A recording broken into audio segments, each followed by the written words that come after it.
Class में वो लिखने वाला पार्ट है तो दिया था, लिखिए दिया लिखा हो तो स्पेस छोड़ दो। आज प्रॉब्लम करने हमें एक लॉ स्टडी करना है। लिख लो टॉपिक फैराडेज लॉ। वो एक्सपेरिमेंट देखे, ठीक है ना, वो फोटो भेजा था, लिखिए आप, लिखो Faraday's law.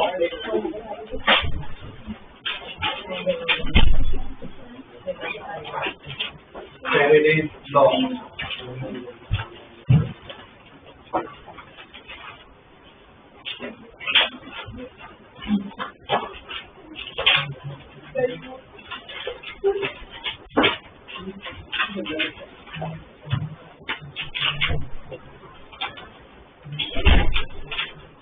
Okay. Faraday's law जो है, फैराडेज लॉ क्या है वो समझाता हूँ। पहले तो देखो, ये कॉइल है, इस कॉइल में नंबर ऑफ टर्न्स है, इस कॉइल का एरिया कुछ ये ले। अब इधर से अगर मैग्नेटिक फील्ड पास हो रही है, मैग्नेटिक फील्ड पास हो रही है मतलब बेसिकली क्या, फ्लक्स मिल रहा है। याद है लास्ट क्लास में पढ़ा था, फ्लक्स मतलब क्या, फील्ड अगर क्रॉस हो रही हो तो हम क्या बोलते हैं, क्या मिल रहा है हमें, फ्लक्स मिल रहा है। ठीक है, तो इसमें फ्लक्स मिलेगा, वो फ्लक्स की इक्वेशन याद है क्या,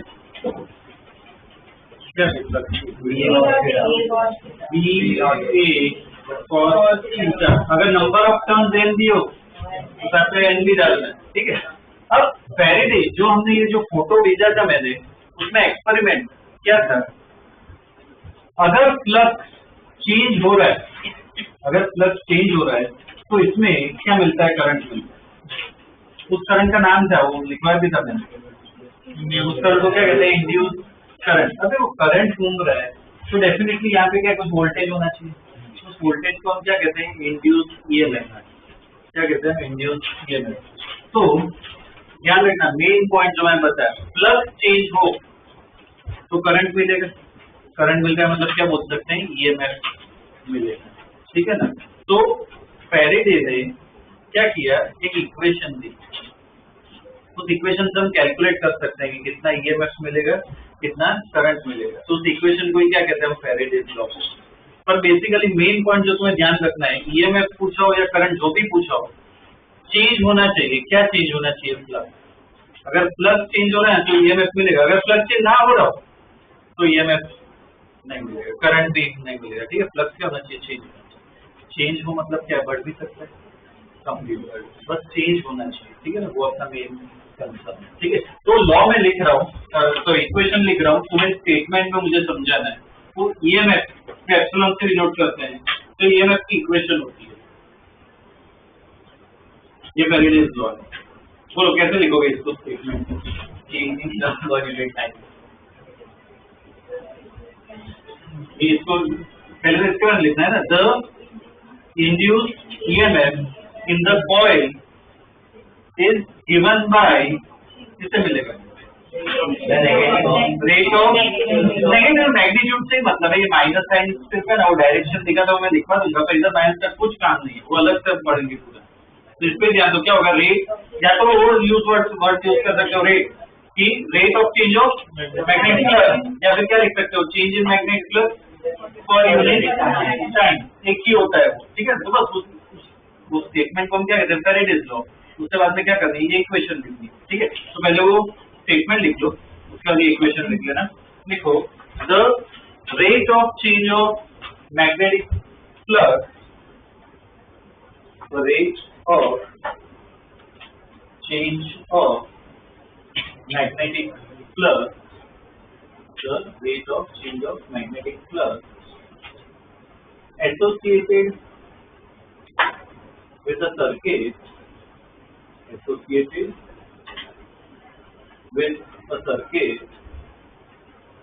gives the induced EMF, gives the induced EMF,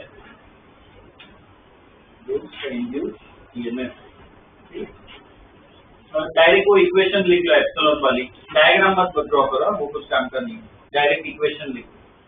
epsilon equal to क्या हो जाएगा, minus delta phi by delta T, ठीक है, ये उसकी इक्वेशन हो जाएगी, ठीक है ना। बेसिकली यही क्या है, फैराडेज लॉ है, ठीक है।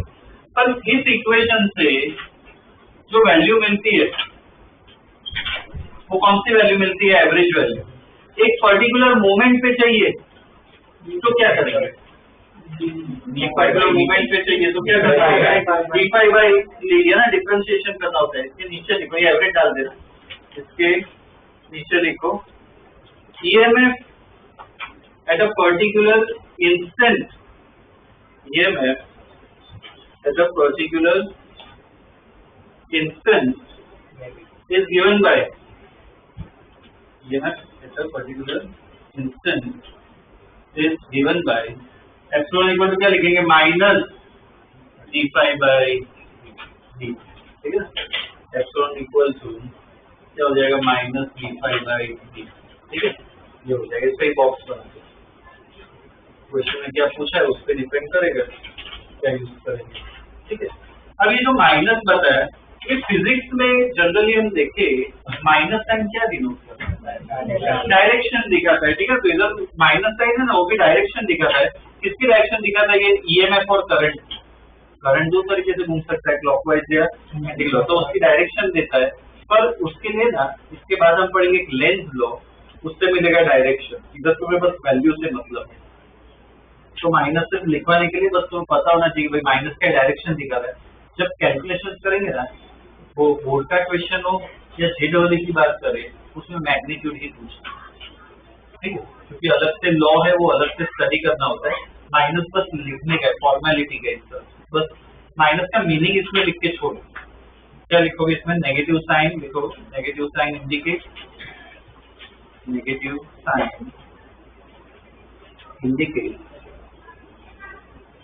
negative sign indicates the direction of induced EMF and current. Negative sign indicates the direction of induced EMF and current.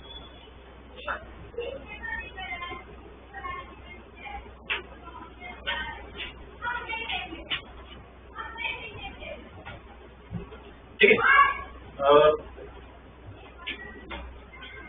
ये हो गया। अब सर्किट अगर क्लोज हो तो क्या करंट भी फ्लो हो सकता है, EMF है, वोल्टेज है, मतलब क्या करंट भी फ्लो हो सकता है। वो करंट कैसे निकालेंगे सोसाइटी, ये EMF की मैंने इक्वेशन बताई, करंट कैसे निकाले। सपोज EMF आ गया, आंसर एग्जांपल 10 वोल्ट आ गया आंसर, करंट कैसे आएगा, एप्सिलॉन इक्वल टू IR, मतलब क्या है, ohm's law, equal to IR लगाओ, R दिया होगा, रेजिस्टेंस दिया होगा, क्या मिल जाएगा, I मिल जाएगा, ठीक है। तो आगे लिख लो, induced current in closed circuit, induced current in closed circuit can be obtained by applying Ohm's law. Induced current in closed circuit, induced current in closed circuit can be obtained by applying Ohm's law. Ohm's law लगाओ तो उससे current आ जाएगा। तो कैसे निकालेंगे, I equal to क्या होगा, epsilon upon R, epsilon की इक्वेशन में पता है क्या आ जाएगा, 1/R, या तो delta phi by delta T लिख सकते हो, या फिर क्या लिख सकते हो, डी फाई बाई टी, ठीक है ना, इससे करंट आ जाएगा।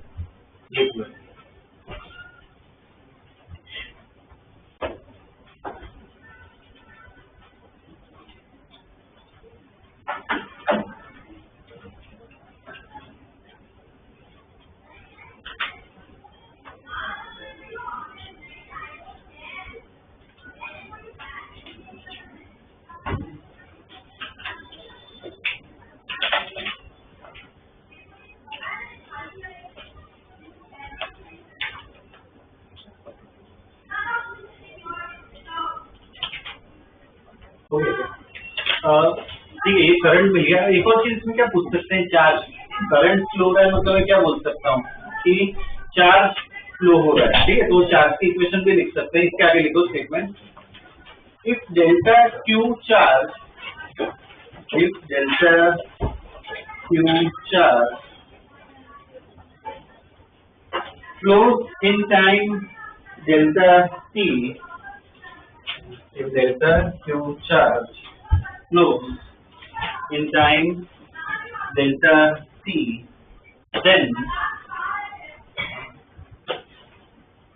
then अब वो क्या कहते हैं डेल्टा क्यू मुझे निकालना, देखो आई को क्या लिख सकते हैं, delta Q by delta T लिख सकते हैं। अब आई की मुझे इक्वेशन यहाँ पे पता है, तो आई की जगह में क्या लिख सकता हूँ, 1/r delta phi by delta T equal to delta Q by delta T. तो डेल्टा टी कैंसिल, तो डेल्टा क्यू किसके बराबर है, delta phi by change in flux upon resistance निकाल दो, क्या मिल जाएगा, चार्ज मिल जाएगा। ठीक है, डेल्टा क्यू की इक्वेशन जाएगा डेल्टा फाइव बाई आर।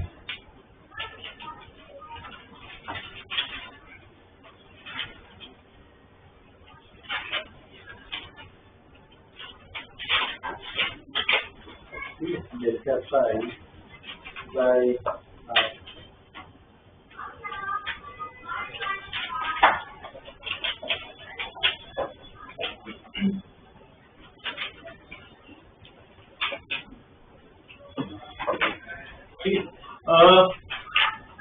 ये एक हो गया। अच्छा, एक और पॉइंट इसमें ना डिस्कशन का वो भी काम आ सकता है, ये सब थियरी में लिख सकता हूँ, बोर्ड के हिसाब से लिखवा रहा हूँ। EMF देखो, EMF can be induced in a circuit, EMF can be induced in a circuit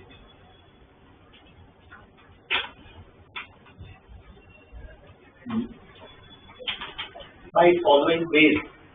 EMF can be induced in a circuit by following ways. अच्छा, ये जो मैंने मेन बताया EMF इंड्यूस करना है तो क्या चेंज होना चाहिए, फ्लक्स अगर चेंज हो तो क्या EMF इंड्यूस होगा, फ्लक्स चेंज ना हो तो EMF इंड्यूस नहीं होगा। ठीक है, फ्लक्स की इक्वेशन क्या है, जनरल इक्वेशन एन भी आना चाहिए, N B A cos theta. तो क्या क्या तरीका है बताओ फ्लक्स चेंज करने का, नंबर ऑफ टर्न चेंज कर सकते हैं, पहले लिखो changing number of turns N, एक वो तरीका है कि नंबर ऑफ टर्न्स चेंज कर दो तो फ्लक्स चेंज हो जाएगा। ठीक है, changing number of turns N, ठीक है, और N B A cos theta.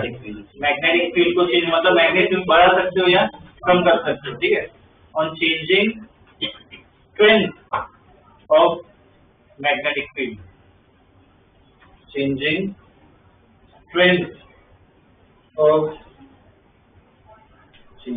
strength of magnetic field। ठीक है, वो कर सकते। उसके बाद एंगल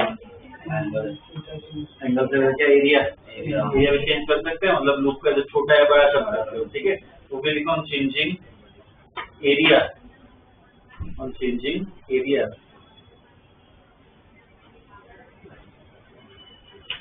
और क्या चेंज कर सकते हैं, थीटा है ना, थीटा चेंज करना है, एंगल नहीं यूज करना चाहिए, उसके लिए बेटर वर्ड कौन सा, orientation.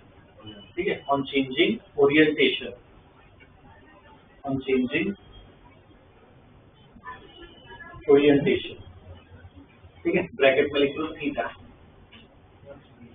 On changing orientation bracket में। ठीक है, थीटा, ये सब बेस है। ओके, अब देखो ये इतना लिखवा है, ये इसलिए लिखवा है तो ऑब्वियसली कॉम्पिटिटिव पार्ट में तो काम आएगा ही हमें, पर बोर्ड में या स्कूल में ऐसा कोई क्वेश्चन है कि भाई एक्सप्लेन फैराडेज लॉ, तो सिर्फ इक्वेशन वो स्टेटमेंट शुरुआत का लिखोगे और इक्वेशन लिखोगे उतना इनफ नहीं है, ऐसे ढंग से तुम्हें प्रॉपर्ली क्या है पूरा एक्सप्लेन करना होता है। ठीक है, तो मैं सजेस्ट कर रहा हूँ अगर 2 मार्क्स का है ना तो क्या करो, स्टेटमेंट लिख ली, इक्वेशंस लिख ली और ये वो वेज बताए चेंज करने के वो लिख सकते हो। अगर 3 मार्क्स का ये पूछे तो फिर ये पूरा लिखना पड़ेगा। ठीक है, तो जैसे क्या कुछ जजमेंट लेना है कि भाई कैसे वो लिखना चाहिए। ठीक है, तो ये पार्ट हो गया। अब इसके बेस पे प्रॉब्लम करने बाद में एक और लॉ आएगा, वो हम स्टडी करेंगे। ठीक है, पहले इसके प्रॉब्लम कर लेते हैं। देखो क्वेश्चन,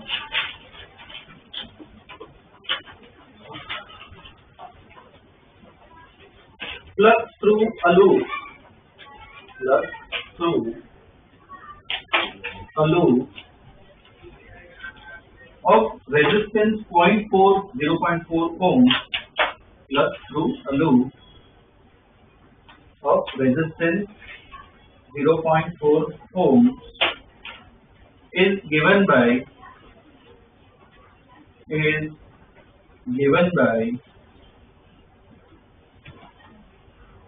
पहले पार्ट में लिखो, नहीं सॉरी मेन क्वेश्चन में लिखो, is given by phi equal to, loop की इक्वेशन दे रखी है, phi equal to 2t square plus 4t plus 6, ये phi की इक्वेशन दे 2t square plus 4t plus 6, ठीक है, ये phi दे रखा है। ओके, अब इसमें पहले पार्ट में लिखो find EMF and current, find EMF and current at t equal to 2 seconds, find EMF and current at t equal to 2 seconds, ठीक है। ये पहले पार्ट में, दूसरे पार्ट में लिखो find EMF and charge through the loop, find EMF and charge through the loop from t equal to 0 to 5 seconds, from t equal to 0 to 5 seconds, ठीक है। दूसरे पार्ट में लिखना है। थर्ड पार्ट में find heat produced, find heat produced from t equal to 0 to 5 seconds, find heat produced from t equal to 0 to 5 seconds, ठीक है। ये क्वेश्चन, अब ये जो क्वेश्चन, ये पूरा पार्ट मैंने कंसेप्ट के लिए लिखा है, अगर कॉम्पिटिटिव पार्ट में पूछे तो इसमें कोई भी आ सकता है, ठीक है। बोर्ड के पॉइंट ऑफ व्यू से देखिए ना, तो ऐसे क्वेश्चन किसमें पता है एमसीक्यू में आ सकते हैं, एक आध मार्क का ऐसा सिंपल क्वेश्चन आ सकता है, ठीक है। तो अब इसमें हमें तो पूरा ही स्टडी करना है। जैसे पहले पार्ट में क्या पूछा है, ईएमएफ और करंट निकालना है at t equal to 2 second. तो ईएमएफ की ये सब इक्वेशंस मैंने लिखवाए। पहले तो ईएमएफ इक्वल टू माइनस तो देना ही दिया ध्यान, हमें वैल्यू से मतलब है delta phi by delta D या D phi by D, clear होना चाहिए। At t equal to 2 second उस मोमेंट पे पूछा है, तो क्या होगा D phi by D T. जिनको क्लिक हो गया वो डायरेक्ट लिख सकते हो, जिनको ना पता हो उनको देखो अपने तुम्हारे खुद के नोट्स हैं तो तुम्हें खुद कमेंट लिखनी है। जिनको क्लिक ना हुआ हो वैसे लिखो, दोनों लिखो, एक पे राइट और एक पे रॉन्ग करो, ठीक है। इधर से आएगा एट t इक्वल टू 2, उस मूवमेंट पे पूछा है, तो D phi by D T मतलब क्या, डिफरेंशिएशन करना है। तो इसका डिफरेंशिएशन क्या होगा, फाई का डिफरेंशिएशन 4t प्लस 4, इसका तो क्या हो जाएगा 0, ये आ गया। अब बताओ क्या करें, t इक्वल टू 2 डाले, कितना आ गया, चलो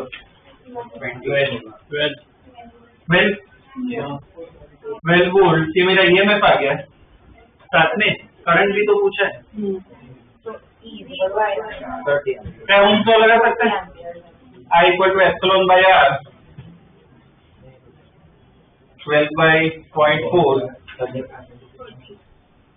कितना आएगा 30 एम्पियर। ये क्या आ गया, अपना करंट आ गया, ठीक है। ये पहला पार्ट हो गया अपना।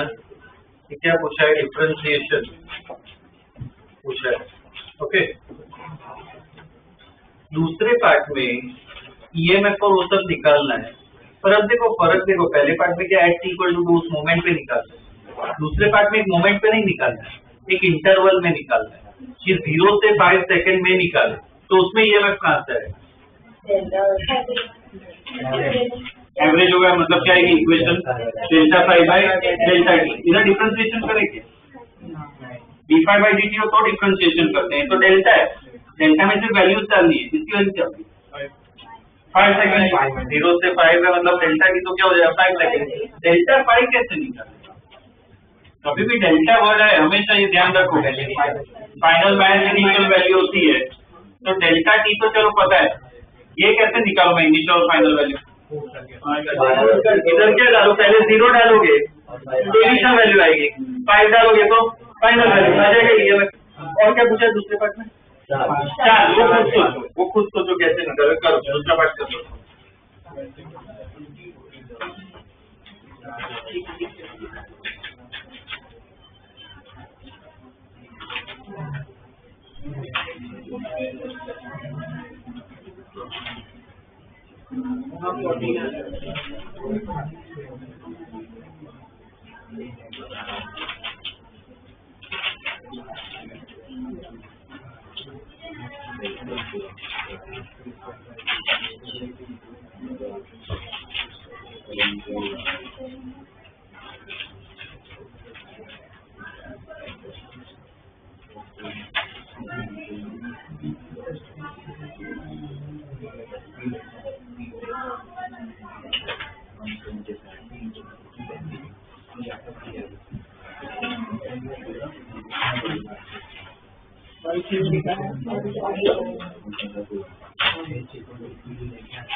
पहले t इक्वल टू 0 पे t इक्वल टू 0 डालो इधर तो पाई की वैल्यू आएगी, कितनी आएगी अगर 0 डाल दें?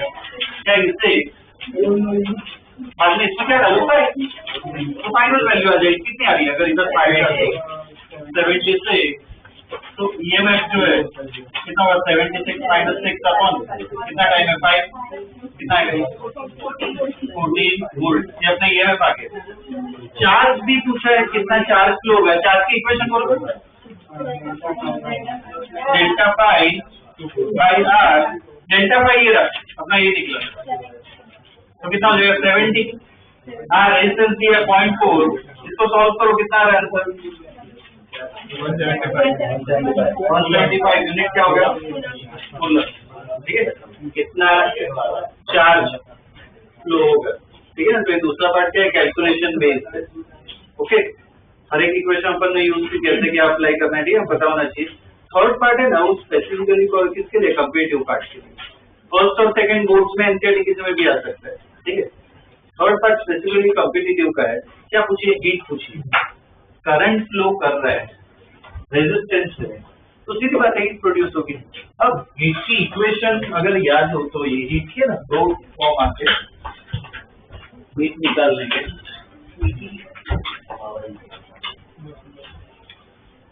हीट जो है अगर सपोज तुम्हें करंट पता हो, अच्छा पहले इधर वो बताओ तुम्हें क्या पता है वोल्टेज पता है, करंट पता है, क्या पता है? वोल्टेज पता है, ईएमएफ सबसे पहले निकलता है ना। तो अगर उसके फॉर्म में लिखे तो एप्सिलॉन स्क्वायर बाय क्या होता है, पावर इंटू डेल्टा टी। ये क्या देता है, हीट। दूसरा तरीका क्या है, इंटीग्रेशन करना। अब इधर क्या करोगे वो खुद डिसाइड करो, 5 सेकंड में निकालना है, ठीक है। खुद डिसाइड करो कौन सी इक्वेशन यूज करनी है, तुम्हें जो भी डिसाइड करो उस तरह से वैल्यूज डालनी है, ठीक है। करो, ट्राई करो, देखो क्या रहेगी। खुद डिसाइड करो, गलत तो चलेगा, खुद डिसाइड करो।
उसका तो इंग्लिश लाने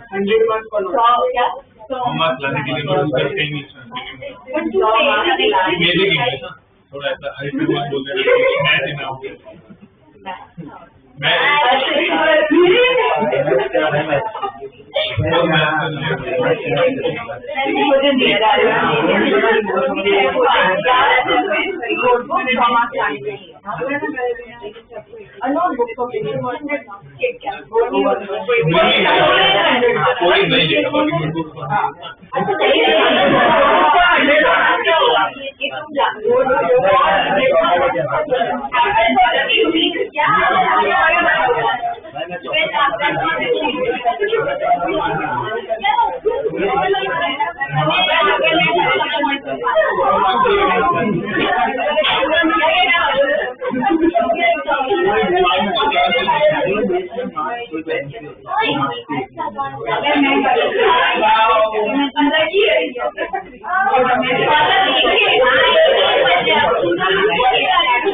तूने क्या बोला?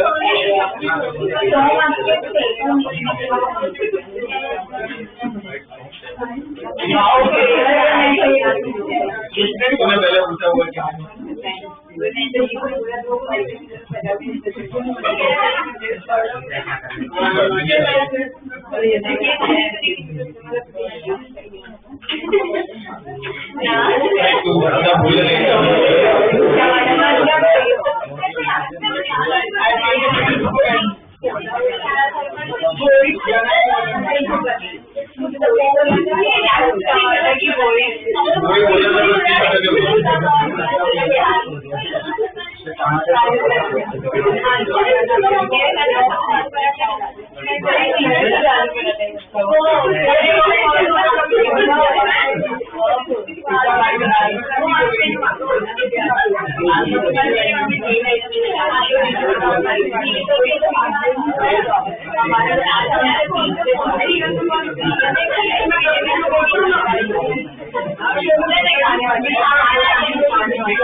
इसमें देखो पहले तो ना ये डिसाइड करना है कि कौन सी इक्वेशन यूज करें, कब कौन सी इक्वेशन यूज होती है। ये कब यूज होती है जब वैल्यूज कांस्टेंट हो। जो टाइम तो दिया है 5 सेकंड, रेजिस्टेंस की वैल्यू भी फिक्स है। ये जो ईएमएफ है उसकी वैल्यू फिक्स है क्या? ईएमएफ की अपनी इक्वेशन आई थी, क्या इक्वेशन आई थी ईएमएफ की? इक्वेशन आई थी 40 + 4 टाइम के साथ ईएमएफ क्या हो रहा है, चेंज हो रहा है। तो अगर वेरिएबल है तो क्या करना होता है, इंटीग्रेशन। तो इधर ये इक्वेशन यूज नहीं करेंगे, ये यूज होगी। तो हीट कहां से आएगी, इंटीग्रेशन ε² 4t प्लस 4 का स्क्वायर अपॉन r कितना है 0.4 इंटू dt। लिमिट क्या डालूं 0 से 5 सेकंड कर रहे हैं, ठीक है। इसका इंटीग्रेशन देखो 4 अगर बाहर ले स्क्वायर है 4 बाहर ले तो कितना हो जाएगा 16 डिवाइड बाई 0.4 कितना होता है 40 और अंदर क्या बचेगा t प्लस 1 उसका स्क्वायर 0 से 5 40 को तो ऐसा ही रखा है t प्लस 1 का स्क्वायर इसका इंटीग्रेशन क्या अपना नॉर्मल पावर रूल ही लगता है तो t प्लस 1 क्या हो जाएगा क्यूब बाई 3 और लिमिट डाल सकते हो 0 से 5 तो 40 बाई 3 को तो ऐसा ही रखो पहले 5 डालो 5 प्लस 1 कितना होता है 6 का क्यूब माइनस अब क्या डालो 0 डालो तो 1 का क्यूब। अब इसको सॉल्व करना है ये 6 का क्यूब कितना होता है 216 माइनस 1 40 बाई 3 इंटू 215 इसको कैलकुलेटर से कर सकते हो क्या आ रहा है 2867 ठीक है। तो पता होना चाहिए कब इंटीग्रेशन करना है कब वैल्यूज डालनी है, ठीक है। ये ध्यान रखो।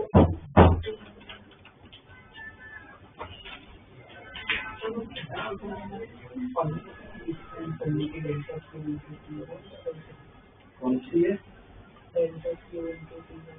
डेल्टा क्यू इंटू टी वाली कौन सी है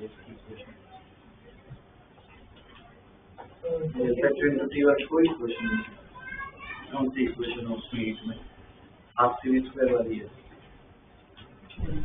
तो कैपेसिटेंस के लिए होता है ना इसके लिए होता है।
अब इसमें कुछ है ना एनसीईआरटी के प्रॉब्लम्स करवा रहा हूँ वो एनसीईआरटी के प्रॉब्लम्स है ना। अब देखो इसको तो चलो ऐसे नॉर्मल लिख के दिया एनसीईआरटी के प्रॉब्लम्स में लिखवा रहा हूँ उसमें प्रॉपर बोर्ड में जैसे तुम एग्जाम देने वाले हो वैसे मुझे चाहिए प्रॉपर वो प्रैक्टिस करनी है। मैं देख रहा हूँ कुछ स्टूडेंट्स की अभी गलती हो रही है परफेक्शन तो किसी में नहीं है पर वो धीरे धीरे आएगा। अभी से हैबिट डालोगे तो उसमें चेक करूंगा क्या क्या तुम लिख रहे हो। क्वेश्चन बहुत ईजी होगा तो तुम्हें लिखना है ढंग से, ठीक है ना।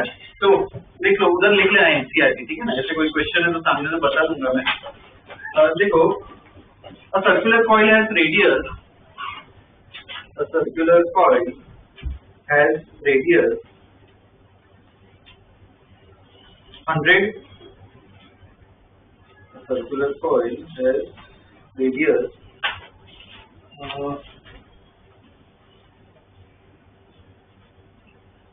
radius 10 centimeters, radius 10 centimeters, 500 tons, 500 tons, and 2 ohm resistance, and 2 ohm resistance. Its plane is perpendicular to the horizontal field of Earth. Its plane is perpendicular. Plane is perpendicular to the horizontal field of Earth. B equal to horizontal field of Earth. B equal to 3 into 10 is minus 5 Tesla, 3 into 10 is to minus 5 Tesla, ठीक है, full stop. It is rotated about its vertical diameter. It is rotated about its vertical diameter. It is rotated about its vertical diameter through 180 degrees. Through 180 degrees in 0.25 seconds. In 0.25 seconds. 0.25 seconds. ठीक है, full stop. Find EMF and current induced. Find EMF and current induced. ठीक है, मैं एक point बस revise करवा देता हूँ। अगर मुझे ना डायग्राम ड्रॉ करके या समझा के मुझे बताना है, क्योंकि सबसे पहले जो स्टेप होता है, जो 1000 बार बोल चुका हूँ, विजुअलाइजेशन, कि भाई क्या है, ठीक है ना, पहले तो वो हमें दिमाग में विजुअलाइज करना है। इधर देखो कंपोनेंट बोला है हॉरिजॉन्टल फील्ड ऑफ अर्थ, ये हमने डिस्कस किया था आगे। अर्थ की खुद की मैग्नेटिक फील्ड होती है, हर जगह होती है, यहाँ पे भी है, बस हम फील नहीं कर सकते। मान लो कि इस मोमेंट पे यहाँ पे अर्थ की फील्ड ऐसे जा रही है, तो अगर फील्ड इस तरफ है तो इसके क्या दो कंपोनेंट निकलेंगे इस वेक्टर से, एक कंपोनेंट इधर होगा, एक कंपोनेंट क्या होगा ऊपर। तो ये कंपोनेंट कौन सा होगा, हॉरिजॉन्टल कंपोनेंट, ये कौन सा होगा, वर्टिकल। तो क्वेश्चन में दिया है कि हॉरिजॉन्टल कंपोनेंट है फील्ड, ठीक है, और वो कॉइल को कैसे रखा हुआ है, परपेंडिकुलर टू द फील्ड, ठीक है ना। मुझे और वो ड्रॉ करके बताओ, देखो क्या हो रहा है, वो रोटेट भी किया हो, तो बिफोर और आफ्टर वाला मुझे ना डायग्राम ड्रॉ करके बताओ क्या होगा। पहले इतना करके बताओ, बोर्ड का क्वेश्चन है तो एकदम प्रॉपर्ली करना है हमें, ड्रॉ करके बताओ एक बार।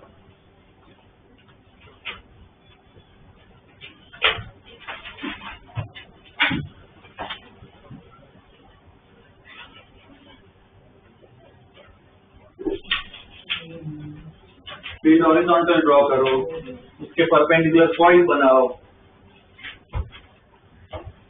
और में दिया हुआ है 180 डिग्री रोटेट कर रहे हैं।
तो शुरुआत का डायग्राम ऐसा कुछ होना चाहिए, हॉरिजॉन्टल कंपोनेंट ही दिया है, एंगल पे बनाने की कोई जरूरत नहीं है, ठीक है ना। हॉरिजॉन्टल कंपोनेंट दिया मैग्नेटिक फील्ड का, और क्या बोला है, जो लूप है वो क्या परपेंडिकुलर है उसके, तो ऐसा डायग्राम बनेगा, ठीक है।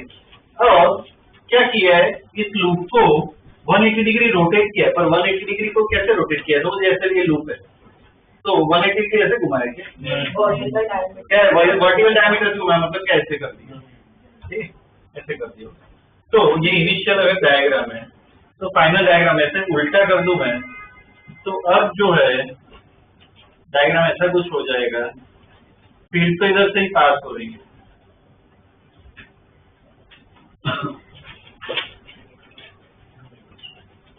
फील्ड तो ऐसे ही पास हो रही है, क्या फर्क पड़ेगा, कुछ फर्क पड़ेगा, ये इनिशियल ये फाइनल स्टेट क्या होगा। पहले अगर एरिया वेक्टर इस तरफ मैं लूं, तो अब एरिया वेक्टर कहाँ पे हो जाएगा, अगर मैं 180 डिग्री घुमा लूं, अब एरिया वेक्टर कहाँ पे हो जाएगा, राइट साइड हो जाएगा, इस तरफ हो जाएगा एरिया वेक्टर, ठीक है। ये हो जाएगा। अब इसमें ये हो गया पार्ट। अब क्या करना होता है, शुरुआत में डेटा लिखना होता है। तो कैसे लिखोगे डेटा? होगा गिवन डेटा, देखो गिवन है ना, हर कोई लिखता है। प्रॉपरली अगर लिखना हो ढंग से, जो मैं बोला कि वो जैसे वो वर्ड होता है कि भाई let a wire B something something, मैं बोला कभी भी लेट मत यूज करो। कौन सा वर्ड यूज करते हैं हम? कंसीडर। ढंग की इंग्लिश यूज करनी होती है। तो गिवन डेटा ऐसे मत लिखो। गिवन डेटा किसका है? कॉइल का है ना। तो ऐसे लिखो फॉर सर्क्यूलर कॉइल, बाद में सिर्फ उसका डेटा लिखो। देखो फॉर सर्क्यूलर कॉइल, रेडियस को स्मॉल आर रखो। For circular coil R equal to कितना दिया है? उसके बाद में क्या करोगे? SI में भी करो 0.1 मीटर, ये रेडियस दिया हुआ है। बाद में और क्या क्या है लिखो। Capital and number of turns कितना है? 500। और रेजिस्टेंस कैपिटल आर कितना दिया है? 2 ओम। ठीक है ना, ये लिख लिया। ओके, अब क्या पूछा है इसमें? EMF पूछा है। कौन सी इक्वेशन लगाओगे पहले तो? EMF आ जाए तो करंट भी आ जाएगा। अब EMF निकालना है, फ्लक्स फाइंड करें। मुझे पहले इक्वेशन बताओ। EMF डेल्टा पाई वाली है d5/dt। टाइम दिया है 0.25, वैल्यू दी है, मतलब क्या होगा? डेल्टा पाई यूज करना है। तो पहले ना इक्वेशन लिखनी है। ठीक है, अब देखो हो सकता है पहले कैलकुलेशन कर लो, प्लस और बाद में डालो। कैलकुलेशन हमेशा लास्ट करना है।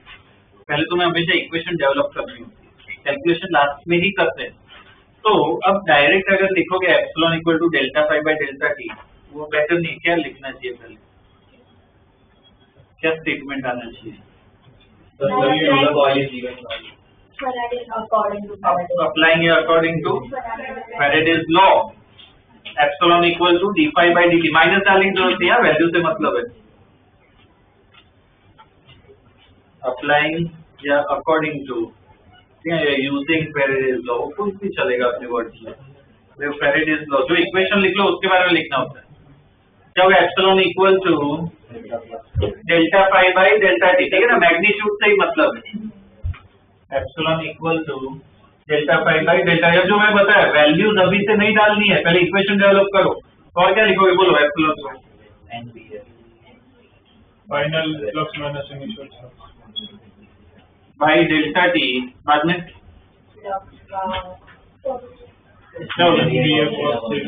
NBK और पहले में क्या कर? 0 नहीं, फाइनल में देखो, फाइनल 180 है इधर माइनस NBA और 0 अपॉन डेल्टा टी। अब देखो कितना आ रहा है? cos 180 कितना होता है? तो ये माइनस NBA, इधर भी माइनस NBA, क्या हो जाएगा? -2 NBA। तो मैग्नीट्यूड से ही मतलब है 2 NBA बाय डेल्टा टी। क्या है? अब तो कुछ बचा नहीं है। अब सब वैल्यूज पता है। अब वैल्यूज डालो। हमेशा वैल्यूज लास्ट में ही डालनी होती है, ढंग से इक्वेशन लिखनी होती है। अब वैल्यूज लास्ट में डाल दो, कर लो कैलकुलेट, EMF आ जाएगा। करंट का पूरा अपने आप लिखना है। करंट का पूरा अपने आप लिखना है, खुद ट्राई करो। स्टेटमेंट जो भी डालना है अपने हिसाब से डालो।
ये IQL में डालनी है, IQL में डालनी है।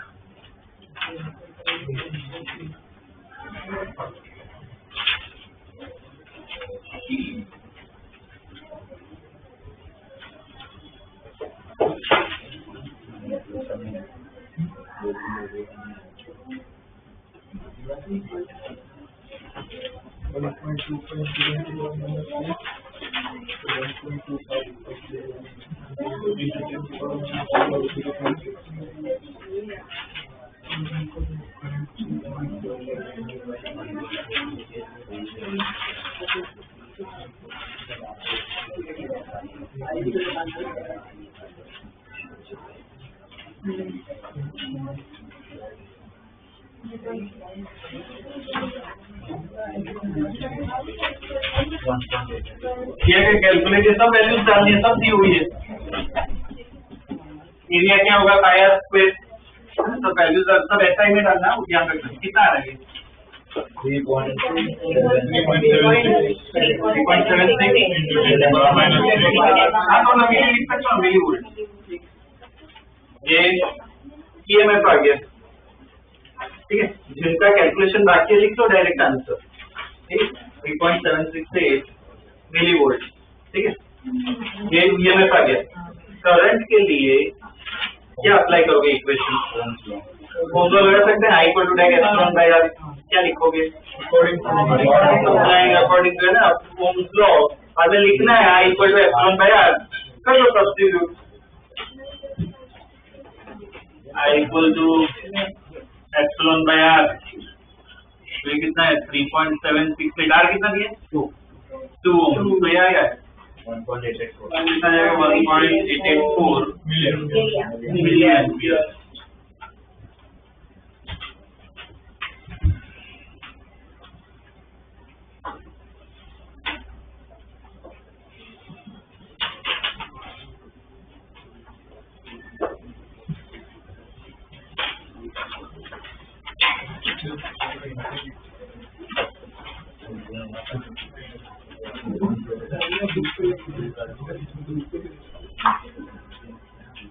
ठीक है। अब देखो खुद ऐसे चेक कर सकते हो, तुमने ऐसे ढंग से लिखा है, ठीक है, तो खुद ऐसे देखो कि प्रॉपर्ली नीटली ऐसे लिखोगे, कहीं पे ऐसा मौका ही नहीं मिलेगा चेक करने वाले को कहाँ में मार्क्स कट कर सके। तुम्हें उस पॉइंट ऑफ व्यू से हमेशा देखना है, कभी ऐसे मत देखो तुमने आंसर लिखा है तो इसके कितने मार्क्स में मिल सकते हैं। हमेशा ऐसे देखो कि कहाँ पे मार्क्स कट सकते हैं। ऐसा देखोगे ना तो धीरे धीरे एरर क्या कम होती जाएगी, तो फिर कहीं पे जगह ही नहीं मिलेगी कहाँ पे मार्क्स कट कर सके, ठीक है ना। उस हिसाब से देखो, तो ऐसे लिखोगे तो मौका ही नहीं मिलेगा मार्क्स कट करने का, ठीक है। तो नेक्स्ट क्वेश्चन भी एनसीईआरटी का ही दे रहा हूँ मैं, ठीक है।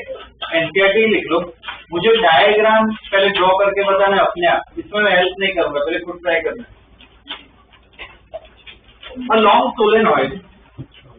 A long solenoid with 1515 turns per centimeter, 15 turns per centimeter, has a small loop of area,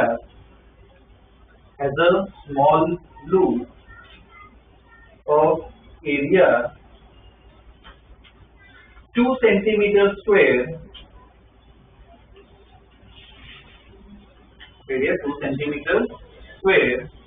placed inside the solenoid,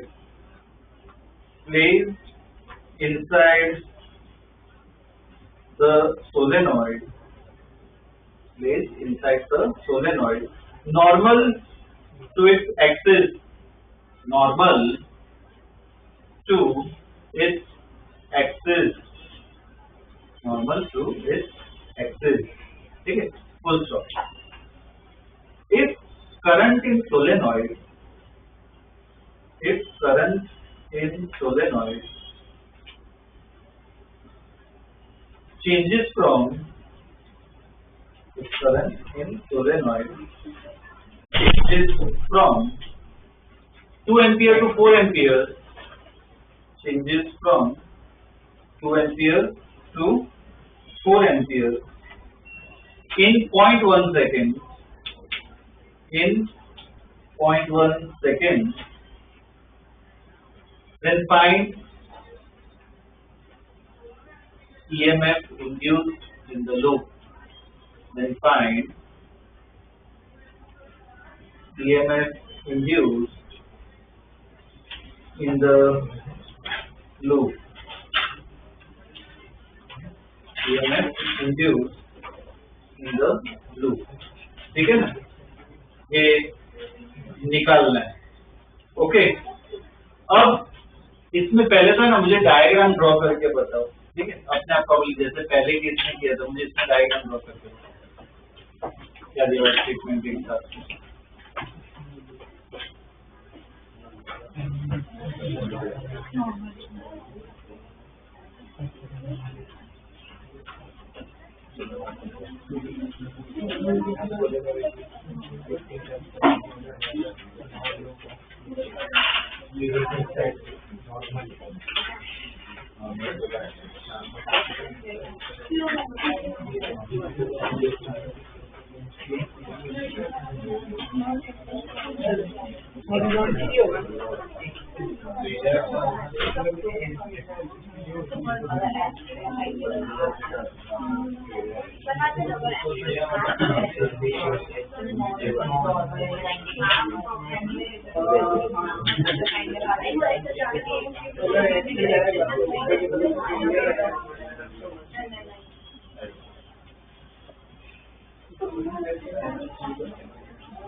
इसमें डायग्राम कैसा होगा कि सोलेनॉइड दिया हुआ है और उसके अंदर एक लूप है, तो पहले सोलेनॉइड ड्रॉ करते हैं.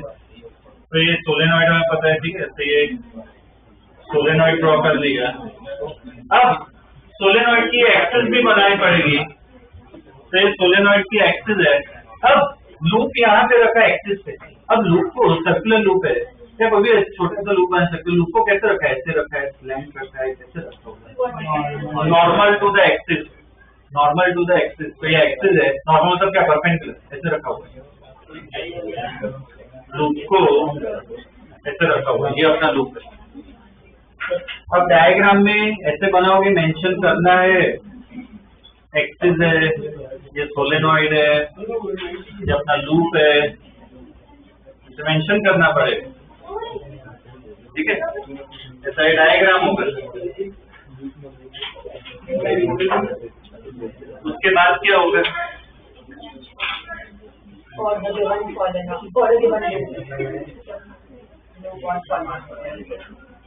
उसके बाद क्या है, वो डेटा कौन सा लिखोगे, लिखो डेटा लिखो.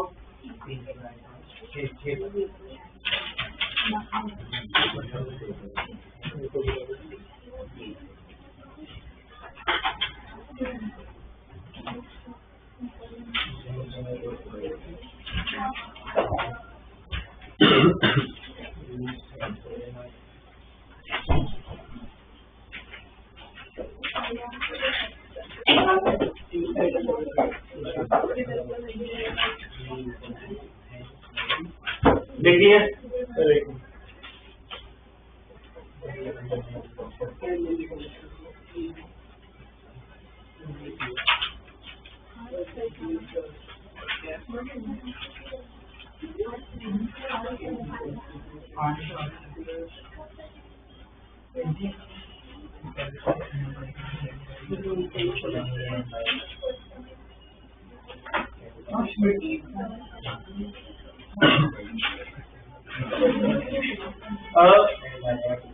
मैंने इसमें लिखा कि फॉर सोलेनॉइड बताओ क्या क्या लिखा, कैपिटल एन या स्मॉल एन? पर वो सेंटीमीटर दिया है, स्मॉल एन कितना है 15 पर सेंटीमीटर, तो उसको पर मीटर करना पड़ेगा, इंटू 100 करोगे या डिवाइड बाय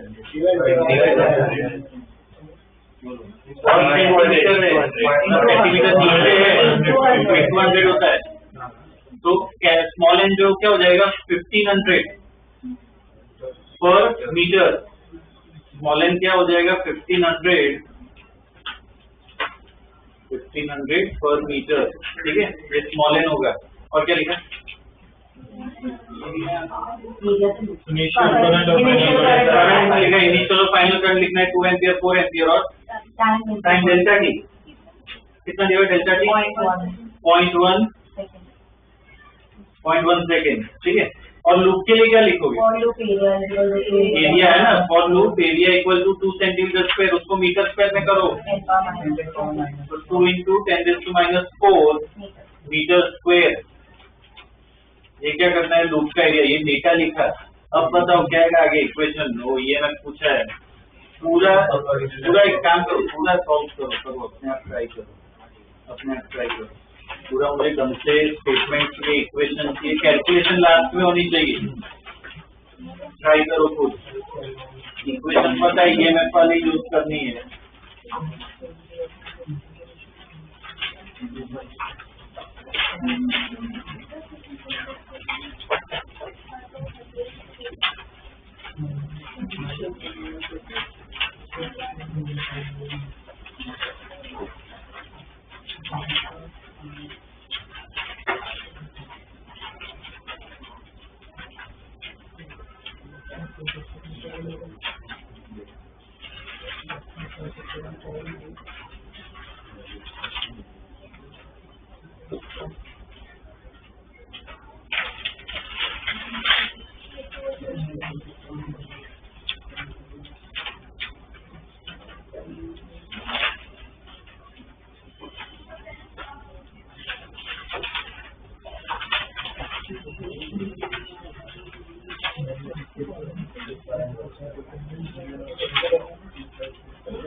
इसमें क्या इक्वेशन बनेगी? फैराडे लॉ ही लगाना है, ठीक है ना, कि भाई अप्लाइंग फैराडेज लॉ, तो ईएमएफ निकालना है delta phi by delta T, फिर क्या हो जाएगा final minus initial by time.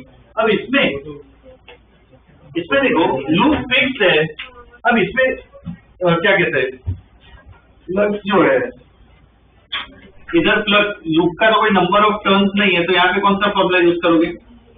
ये कॉस थीटा वाला, ठीक है।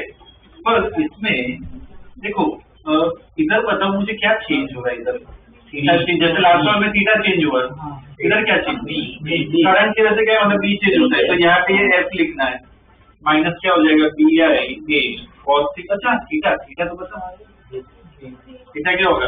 देखो मैग्नेट फील्ड सोलेनॉइड की पता होता है एक्सिस के अलोंग होती है, इसका एरिया वेक्टर भी इसके अलोंग ही तो परपेंडिकुलर, ठीक है ना, एरिया वेक्टर, तो थीटा क्या हो जाएगा 0। अब बाय डेल्टा टी, बी का फॉर्मूला याद है सोलेनॉइड का,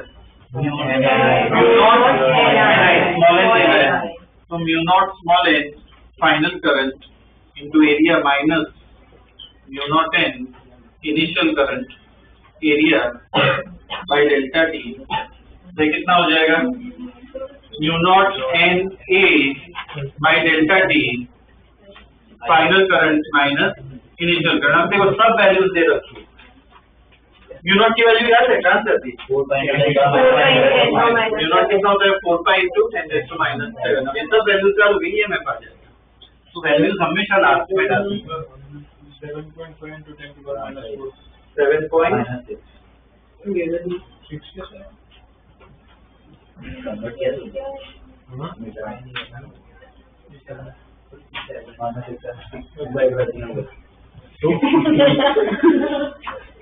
ठीक है बराबर।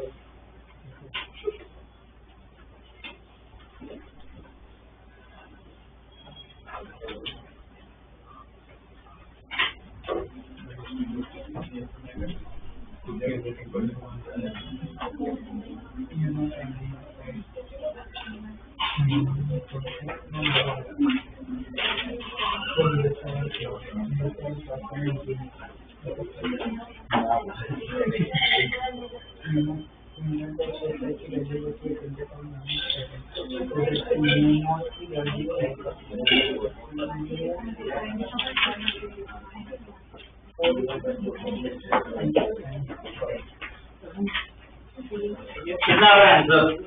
7.5 into 10⁻⁶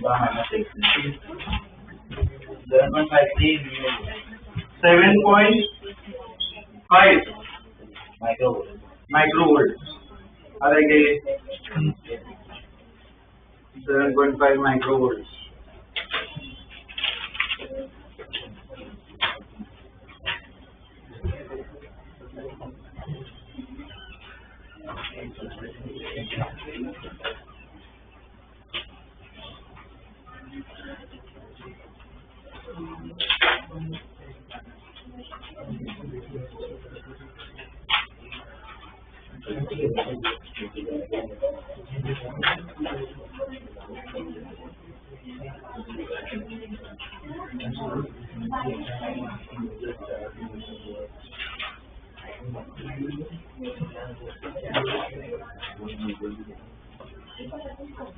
ठीक है, लिख लो ये आंसर वैल्यूज डाल के।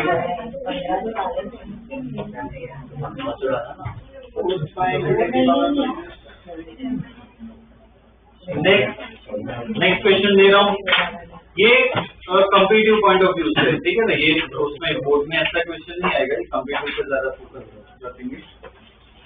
लिखो, a circular loop is placed, a circular loop is placed in uniform field, circular loop is placed in uniform field of 0.04 Tesla, uniform field of 0.04 Tesla with its plane perpendicular to the field, with its plane perpendicular to the field. Okay, good. The radius of loop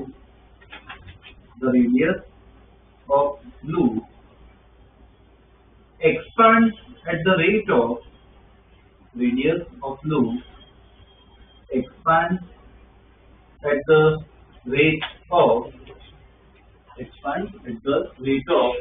2 mm per second. 2 mm per second. Find induced EMF. Find induced EMF when its radius. Find induced EMF when its radius is 2 centimeters. When its radius is 2 centimeters. ठीक है, ये दिया हुआ है, ठीक है, ये पूरा खुद ही ट्राई करो। अब इसमें वो जरूरी नहीं है डायग्राम बनाओ या डेटा प्रॉब्लम, ये कंपेटिटिव पार्ट है तो अपने हिसाब से लिख सकते हो। बस इसमें मुझे कंसेप्ट ये बताओ पहले, ईएमएफ क्यों इंड्यूस होगा? इधर क्या चेंज हो रहा है? रेडियस चेंज हो, मतलब क्या चेंज हो रहा है? कुछ भी एक चीज चेंज हो मतलब ईएमएफ इंड्यूस होने वाला है, ठीक है। तो ये बता दिया। अब इक्वेशन कौन सी यूज करोगे ईएमएफ की? Delta phi by delta T, D phi by D T कौन सी यूज करोगे? क्यों डी फाई बाई? नहीं, वो रीजन नहीं,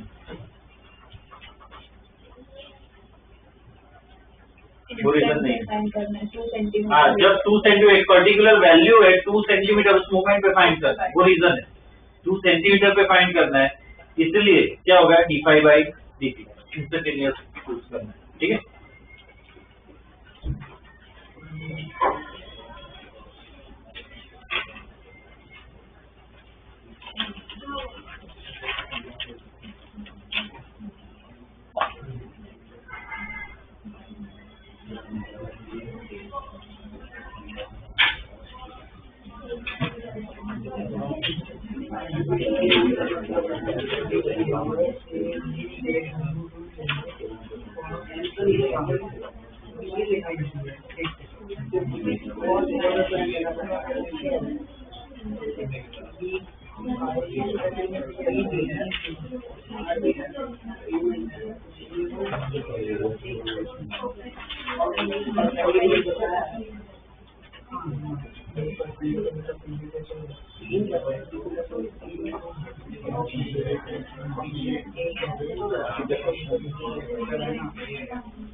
नंबर ऑफ टर्न्स नहीं दिए।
इसमें क्या होगी इक्वेशन देखो, एप्सिलॉन जो है क्या होता है d5 by dt।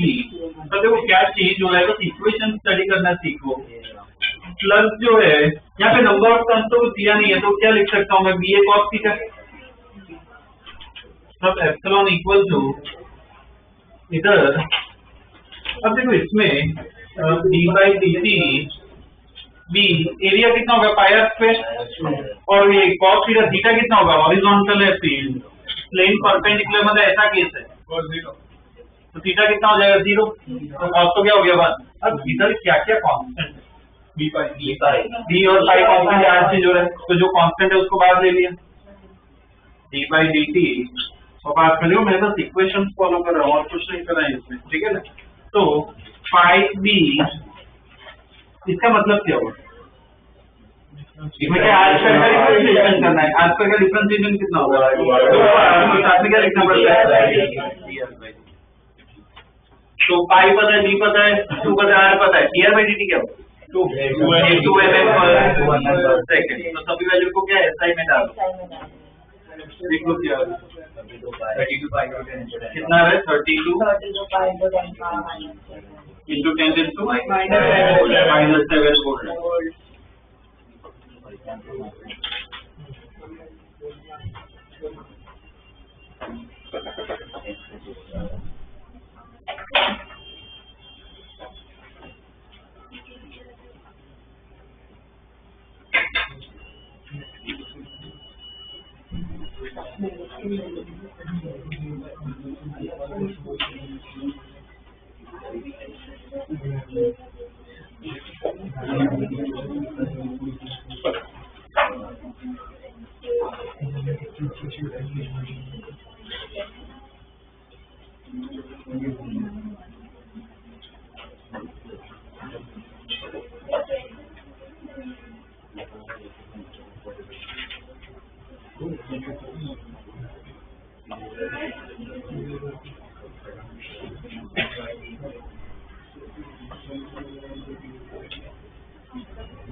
Next question.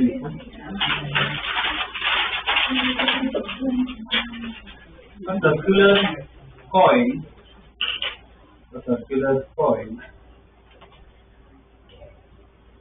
of 1000 turns,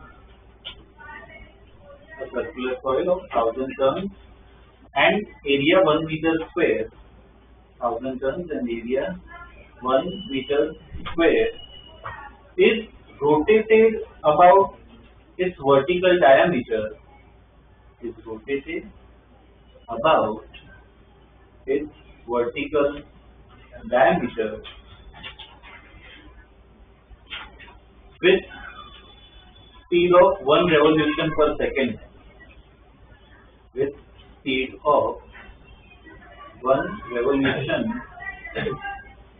revolution per second, ठीक है, 1 revolution per second in a horizontal field, in a horizontal field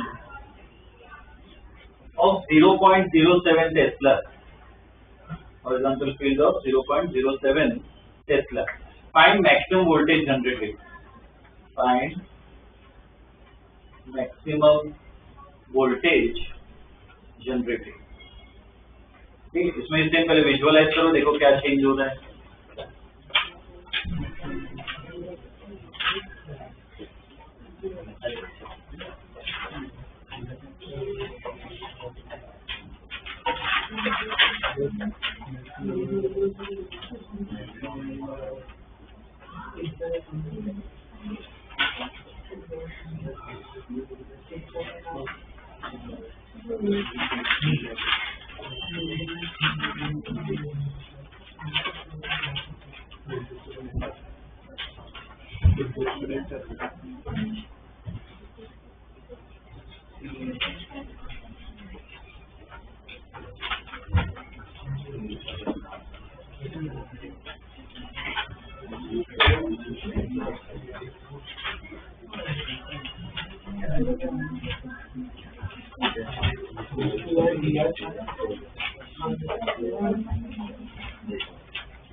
क्या हो इसमें विजुअलाइज कर पा रहे हो? क्या चेंज होगा इधर? वर्टिकल फील्ड है, सॉरी हॉरिजॉन्टल फील्ड है, लूप को ऐसे रखा हुआ है, तो इसका एरिया वेक्टर देखो, ये लूप जो वर्टिकल डायमीटर मतलब लूप क्या ऐसे घूम रहा है, लूप ऐसे घूम रहा है, तो एक मोमेंट पे, तो जैसे इसका एरिया वेक्टर कुछ ए है, मैग्नेटिक बी, तो इसके बीच का एंगल क्या है? थीटा. ऐसा कोई केस होगा. बेटर व्यू कहाँ से मिलेगी? ये तो आइसोमेट्रिक व्यू है. बेटर व्यू कहाँ से मिलेगा? Top view. अगर हम ऊपर से देखें तो फील्ड तो दिखेगी हॉरिजॉन्टल, लूप जो है, लूप ऐसा कुछ होगा, इसका एरिया वेक्टर ऐसा कुछ होगा, और ये जो लूप है वो क्या ऐसे घूम रहा है, लूप ऐसे क्या कर रहा है? रोटेट. ठीक है, ये लूप है और लूप क्या कर रहा है? ऐसे घूम रहा है. ठीक है, ये एंगल क्या है? थीटा. मैग्नेटिक फील्ड बी है. तो अब से इसमें थीटा चेंज हो रहा है, उस हिसाब से इक्वेशन बनाओ. जैसे लास्ट प्रॉब्लम में किया कि आर चेंज हो रहा था, इसमें थीटा चेंज हो रहा है. देखो क्या होगा इक्वेशन में.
तो इसमें ये मैं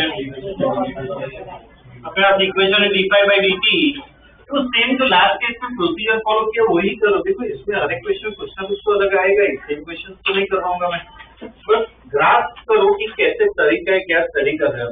तो इधर फाई जो है, फाई की इक्वेशन क्या लिखा है वो बताओ। n आएगा इधर ba cos थीटा। अब इधर क्या क्या कॉन्स्टेंट हो गई हो, n b और a कॉन्स्टेंट, इधर थीटा चेंज हो गया, जैसे घूम रहा है थीटा चेंज हो रहा है, तो n b a बाहर आ गया, d/dt ऑफ cos थीटा, मतलब क्या करना है, इसका डिफरेंशिएशन करना है। तो ये मैं n b a ऐसा ही रहेगा, cos थीटा डिफरेंशिएशन क्या होता है, माइनस sin थीटा, पर मैं सिर्फ sin थीटा लिख रहा हूँ, वैल्यू से मतलब है, और साथ में क्या लिखूं, d थीटा/dt। अब d थीटा/dt का मतलब क्या होता है, sin थीटा d का मतलब क्या है, ओमेगा, किसी स्पीड से घूम रहा है, तो क्या हो जाएगा n b a omega sin theta. अब क्वेश्चन में पूछा है मैक्सिमम वोल्टेज निकालना है, तो मैक्सिमम कब आएगा, जब ये थीटा कितना होगा 90, मतलब साइन क्या हो जाना चाहिए 1, तब मैक्सिमम मिलेगा। तो मैक्सिमम वैल्यू क्या आएगी n b a ओमेगा। अब सब वैल्यूज दी है, n कितना है 1000, b a और ओमेगा कितना होगा 2 पाई। ओमेगा कितना होगा 1 रेवोल्यूशन पर सेकंड है, मतलब एक रेवोल्यूशन होगा कितना होगा 2 पाई रेडियन, तो ओमेगा कितना डालोगे 2 पाई, फिर 1000 है, b कितना है 0.07, a कितना है 1 ही दिया ना, तो कितना है 2 पाई, तो कितना आ रहा है 145 वोल्ट। हाँ ऐसा ही डालोगे ना।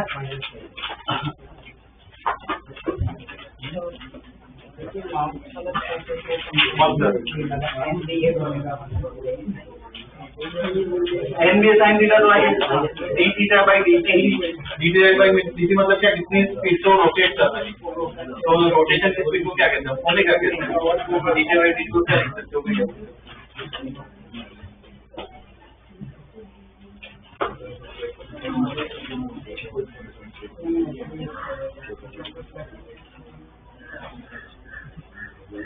ठीक है। ये क्या अपन ने फैराडेज लॉ पढ़ा, ठीक है। अब से यही मैं हैबिट डालने वाला हूँ कि एनसीईआरटी के क्वेश्चन हुआ बीच बीच में डाल दूंगा मैं, तो क्या तुम्हारी लिखने की प्रैक्टिस, प्रॉब्लम्स की डिराइवेशन वो सब में तो कर पा रहे हो, वो मुझे दिख रहा है, पर प्रॉब्लम्स में भी तुम्हें ऐसे फॉलो करना है, ठीक है। जो एनसीईआरटी के होंगे उसमें ढंग से करना है, ठीक है, लिखना है। बाकी ये सब प्रॉब्लम अपने हिसाब से तुम लिख सकते हो, उसमें कुछ नहीं बोलूंगा, पर उधर प्रॉपर चेक होना चाहिए, ठीक है। नेक्स्ट क्लास में दूसरा लॉ आएगा, ठीक है, लेंस लॉ कहते हैं उससे, वो स्टडी करेंगे, ठीक है, फोकस उस पर होगा। ये चैप्टर छोटे छोटे हैं, तो स्पीड में हो जाएंगे काम।